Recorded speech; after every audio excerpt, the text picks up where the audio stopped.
ప్రతి మనిషికి సొంత ఇంటి కల ఉంటుంది.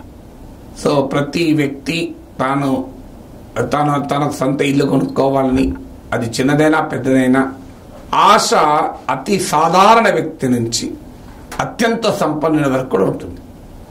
ఈ మధ్య దుబాయ్లో షారుఖ్ ఖాన్ ఒక పెద్ద బ్రహ్మాండమైన విలాసవంతమైన ఇల్లు కొనుక్కున్నాడు.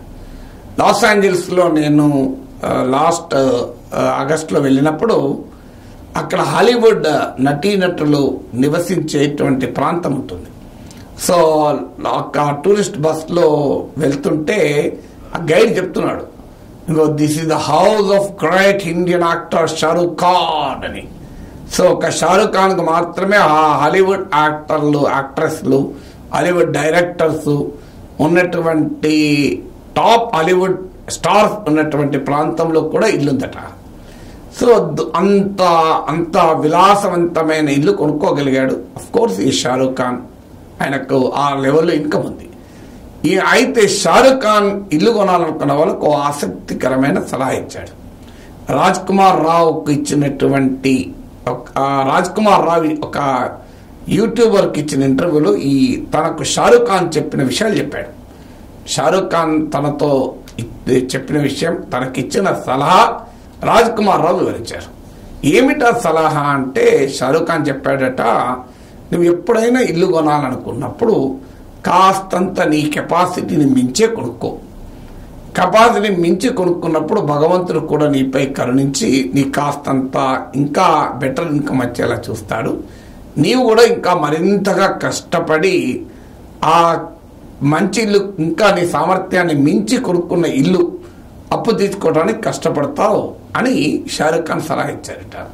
షారుఖ్ ఖాన్ ఇచ్చిన సలహాకి ఇంకో అడిషన్ ఏంటంటే, అవసరాలు కూడా పెరుగుతూ ఉంటాయి.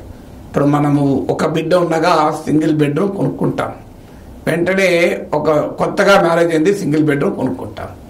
ఈ లోపల ఒక బాబో పాపో పుడతారు. అప్పుడు మొదలవుతుంది అవసరం, అయ్యా ఒక్క సింగిల్ బెడ్రూమ్, ఇంకొక బెడ్రూమ్ ఉంటే బాగుండేది అని. సో మెల్లగా కష్టపడి డబుల్ బెడ్రూమ్ కొనుక్కుంటాం. అప్పుడు ఇద్దరు పిల్లలు పుడతారు, పెద్దగా అవుతారు, వాళ్ళు కాస్త చదువుకోవడమో మొదలవుతుంది.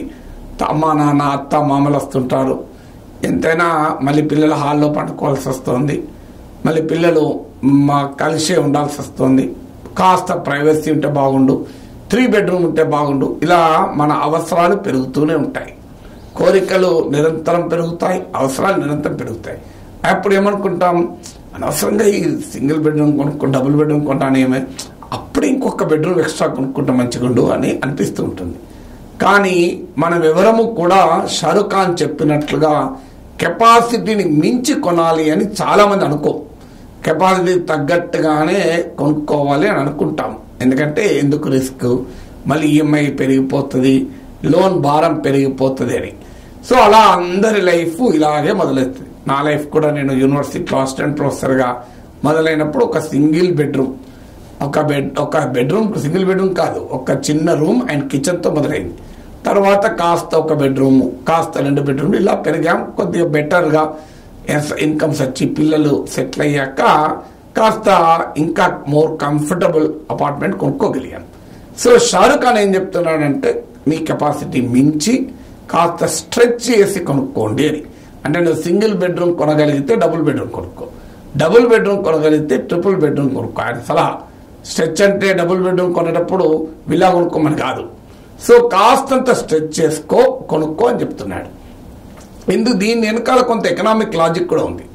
ఉదాహరణకు నీవు లోన్ తీసుకొని ఇల్లు కొట్టుకుంటావు, ఆ లోన్ ఆ క్షణంలో చాలా భారం అవుతుంది. కానీ డౌన్ ద లైన్ 20 ఏళ్ళ లోన్లో అసలు కాస్ట్ ఆఫ్ మనీ వాల్యూ పడిపోయి అది నెగ్లిజిబుల్ అవుతుంది. నాకు ఇప్పటికి గుర్తు, నేను 2000లో ఇల్లు కట్టుకునేటప్పుడు 6 లక్షలు లోన్ తీసుకొని కట్టుకున్నాను. ఈ మంత్లీ ఈఎంఐ 6,000 ఉండే, భరించలేకపోయేవాను. ఆ రోజు శాలరీస్ చాలా ఇబ్బంది అయ్యేది. 6,000 ఈఎంఐ కట్టడానికి నానా కష్టాలు పడి అక్కడ ఇక్కడ గ్రూప్ 1 క్లాసులు చెప్పుకొని కొంత మేకప్ చేసుకునేవాడిని. పిల్లల ఎడ్యుకేషను అలా ఆ 6,000 ఈఎంఐ కట్టాల్సి వస్తుంది హౌస్లోని. కానీ కాలక్రమేణా నా పే రివిజన్స్ వచ్చుడు, యూనివర్సిటీలో నాకు ప్రమోషన్ వచ్చుడు, అసోసియేట్ ప్రొఫెసర్ అయ్యాను. సో సాలరీస్ అన్ని మారిపోయాయి. నా మొట్టమొదటి పే రివిజన్లో 8,000 శాలరీ, చేరినప్పుడైతే 2800 1988లో, ఫస్ట్ పే రివిజన్లో 8009. అలా పెరుగుతూ రిటైర్ అయ్యే టైంకు 2,70,000 రూపాయలతో రిటైర్ అయ్యాను. సో అంత పెరుగుతూ వస్తున్న కొద్దీ మొదట్లో 6,000 ఈఎంఐ కాస్త 10 ఏళ్ల తర్వాత అది నెగ్లిజిబుల్ అయిపోయింది. చాలా సులభంగా కట్టగలిగాను. కానీ ఇల్లైతే మిగిలిపోయింది కదా. సో అలా షారుఖ్ ఖాన్ అడ్వైజ్లో ఆ లాజిక్ ఉన్నమాట నిజం, ఎకనామిక్ లాజిక్.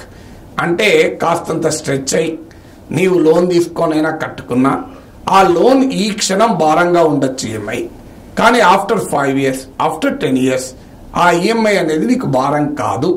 ఇది షారుఖ్ ఖాన్ ఇచ్చిన సలహాలోని మతలబు. కానీ అందరూ షారుఖ్ ఖాన్ కాదు, అందరూ నాగేశ్వర్లు కూడా కాదు. ఎందుకు షారుఖ్ ఖాన్ కాదు? షారుఖ్ ఖాన్ ఎంత పెద్ద ఇల్లు కొనుక్కోగలిగినా, ఎంత మ్యాన్షన్ కట్టుకోగలిగినా, ఆయన ఇంకా అద్భుతమైన ఫాలోయింగ్ ఉన్న స్టార్. సినిమాలో నటించడమే కాదు, అడ్వర్టైజ్మెంట్ల రూపంలో అనేక రూపాల్లో షారుఖ్ ఖాన్కి ఇన్కమ్ వస్తూనే ఉంటుంది. సంపాదించిన దానిపైన ఇన్వెస్ట్ చేసిన దాని మీద వస్తూనే ఉంటుంది. షారుఖ్ ఖాన్ కెన్ అఫోర్డ్ 10 ఇల్లు కూడా కొనుక్కోవచ్చు దుబాయ్లో, లాస్ ఏంజల్స్లో. కానీ అందరం షారుఖ్ ఖాన్ కాదు కదా. అందరూ నాగేశ్వర్లు కూడా కాదని ఎందుకు చెప్పారంటే, అందరికీ నాలాగా పర్మనెంట్ యూనివర్సిటీలో permanent guaranteed promotion, guaranteed pay revision ఉన్న జాబ్ ఉండకపోవచ్చు. నాకున్న జాబ్ ఏంటి? నేను 1988లో అసిస్టెంట్ ప్రొఫెసర్గా చేరితే నాకు తెలుసు 10 ఏళ్లలో అసోసియేట్ ప్రొఫెసర్ అవుతాను, మరో 10 ఏళ్లలో ప్రొఫెసర్ అవుతాను. ప్రతి 10 ఏళ్ళకు ఒకసారి నాకు పే రివిజన్ ఉంటుంది. పే రివిజన్లో నాకు భారీగా సాలరీ పెరుగుతుంది. ఇదంతా నాకు తెలుసు. అంటే my income growth is assured, నా ఆదాయ పెరుగుదల అష్యూర్డ్, నా ఉద్యోగం శాశ్వతం, అది మధ్యలో మారేది లేదు, రిట్రెంచ్మెంట్ లేదు, బెంచ్ మీద పోయేది లేదు, నాకెక్కడ ఉద్యోగం పోయేది లేదు. సో అందులో లే ఆఫ్ లేవు. So that's my nature of my job. భారీగా సాఫ్ట్వేర్ లాగా పెరిగితే భారీగా పెరిగేది లేదు, పడిపోతే లే ఆఫ్ అయ్యేది లేదు. అందువల్ల assured income and assured job ఉన్న నేను ఎఫర్ట్ చేయగలిగాను. ఆ రోజు నాకు స్ట్రెచ్ అయినా కూడా 6,000 ఈఎంఐ కట్టడం భయంకరమైన భారమైనా కూడా I took the risk. Shahrukh Khan అప్పటికి అడ్వైజ్ ఇవ్వలే, కానీ నేను అదే పని చేయగలిగాను. కానీ షారుఖ్ ఖాన్ ఇచ్చినటువంటి అడ్వైస్ అందరికీ వర్తిస్తుందా అంటే వర్తించదు. ఎందుకంటే assured income and assured job ఉన్న వారికి షారుఖ్ ఖాన్ అడ్వైస్ పర్ఫెక్ట్గా వర్తిస్తుంది. గ్యారంటీగా నీ ఆదాయం ఉంటుంది, పెరుగుతుంది, గ్యారంటీగా నీకు ఉద్యోగం ఉంటుంది. If you are very very confident of your earning capacity, అంటే నీ సంపాదన సామర్థ్యం పైన నీకు తిరుగులేని విశ్వాసం ఉన్నప్పుడు షారుఖ్ ఖాన్ ఇంటి విషయంలో ఇచ్చిన సలహా 100% కరెక్ట్. కానీ ఎప్పుడు కూడా గుర్తుపెట్టుకోండి ఫ్రెండ్స్, పర్సనల్ ఫైనాన్స్ అంటారు దీన్ని. దాని పేరే పర్సనల్ ఫైనాన్స్. మీరు ఏమైనా బిజినెస్ డైలీ చూడండి, ఆ పేరు కూడా పర్సనల్ ఫైనాన్స్ అని ఉంటుంది. పర్సనల్ ఫైనాన్స్లో ఒకరిది ఇంకోరికి వర్తించదు. షారుఖ్ ఖానే, నాగేశ్వరే మీరే. ఇందులో ఎవరికి వర్తించదు. అది ఇన్వెస్ట్మెంట్ కానీ, సేవింగ్స్ కానీ, ఎక్స్పెండిచర్ కానీ, రిస్క్ అపటైట్ కానీ, ఇవన్నీ కూడా పర్సనల్ ఫైనాన్స్ కిందకి వస్తుంది. ఇన్సూరెన్స్ కానీ, ఎవ్రీథింగ్ ఇస్ పర్సనల్ ఫైనాన్స్. అందువల్ల స్టాండర్డ్ ప్రిన్సిపల్ అనేది, ఈవెన్ ఎక్స్పెండిచర్ కూడా స్టాండర్డ్ ప్రిన్సిపల్ అంటూ ఏది ఉండదు. సో స్టాండర్డ్ ప్రిన్సిపల్ అనేది మన పర్సనల్ సిచ్యువేషన్, మన ఆర్థిక పరిస్థితిని బట్టి మనం ప్లాన్ చేసుకోవాలి. పిల్లల చదువు ఉందనుకోండి, ఆ సమయంలో నువ్వు స్ట్రెచ్ అయ్యి విలాసవంతమైన ఇల్లు కొనుక్కున్నావు అనుకోండి, కాస్తంత విలాసవంతమైన, వాట్ విల్ హ్యాపెన్?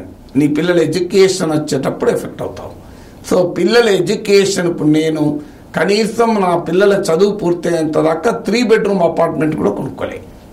చాలా చిన్న అపార్ట్మెంట్లో ఉన్నాం, 6 ఏళ్ళు ఎమ్మెల్యే క్వార్టర్స్లో ఉన్నాం. ఎక్స్పెరిమెంట్ చేయలేదు ఇల్లు కొనుక్కోవటానికి. ఎందుకు? ఇట్స్ నాట్ రిస్కీ అని. అంతకుముందు కట్టుకున్న ఇల్లు చాలా దూరాన కట్టాము, అందువల్ల సిటీలో ఉండాల్సి వచ్చింది కనుక అనివార్యంగా ఎమ్మెల్యే క్వార్టర్స్కి వచ్చి ఉన్నాను తప్ప సిటీ సెంటర్లో ఒక పెద్ద అపార్ట్మెంట్ కొనుక్కోలేదు. కారణం ఏంటి? My priority was to give a good education. నా 2 పిల్లలకు మంచి ఎడ్యుకేషన్ ఇవ్వాలి. అందువల్ల మన ప్రియారిటీస్ ఏంటి?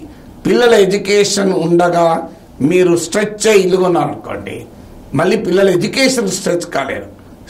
పిల్లల ఎడ్యుకేషన్ కావడం ముఖ్యం. అందువల్ల పర్సనల్ ఫినాన్స్ ఎప్పుడు కూడా ప్రియారిటీస్ పై ఆధారపడి ఉంటుంది. నీ ఫస్ట్ ప్రియారిటీ ఏంటి? నీ ప్రియారిటీ అన్నదాన్ని బట్టి ఉంటుంది. నీకు అష్యూర్డ్ ఇన్కమ్ ఉందా అన్నదాన్ని బట్టి ఉంటుంది. నీ ఇన్కమ్ పెరిగే అవకాశం ఉందా అన్నదాన్ని బట్టి ఉంటుంది.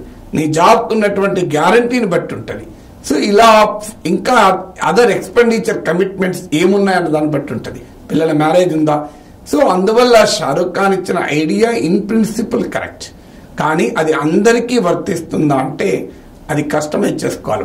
మనకు వర్తిస్తుందా లేదా అని కస్టమైజ్ చేసుకొని చేయాలి. Any personal finance advice is not universal. మీరు ఏ పర్సనల్ ఫినాన్స్ అడ్వైజ్ అయినా యూనివర్సల్ అడ్వైజ్ ఉండదు. It should be customise for yourself. మీ అవసరాలకు తగినట్టుగా, మీ పరిస్థితులకు తగినట్టుగా మీరు దాన్ని అన్వయించుకోవాలి.